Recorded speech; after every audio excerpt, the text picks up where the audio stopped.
السلام علیکم ورحمۃ اللہ۔ معراج سے واپسی پر آپ صلی اللہ علیہ وسلم نے کون سی نماز پڑھی اور پڑھائی؟ باقاعدہ نماز با جماعت کا اہتمام مدینہ طیبہ میں ہوا۔ معراج ہجرت کے آخری سال میں ہوئی۔ معراج سے واپس آ کر آپ نے کون سی نماز پڑھی؟ پہلی بات تو یہ کہ ہم دیکھتے ہیں جامع مسجد اقصیٰ میں یعنی بیت المقدس میں تو نبی علیہ السلام نے یہاں انبیاء علیہ السلام کی امامت کرائی۔ اب اس میں دو قول ہیں، معراج کو جاتے ہوئے امامت کرائی یا معراج کو واپس آتے ہوئے امامت کرائی۔ یعنی جب اوپر جا رہے تھے تو پہلے یہاں رکے اور امامت کروا لی، پھر اوپر چلے گئے۔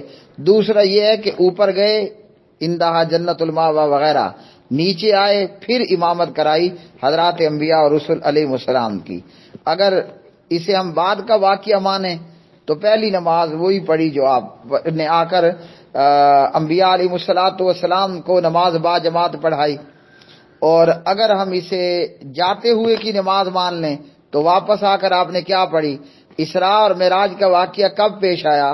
رات میں پیش آیا، ٹھیک ہے۔ سبحان الذی اسریٰ بعبدہ لیلا من المسجد الحرام الی المسجد الاقصی الذی بارکنا حولہ۔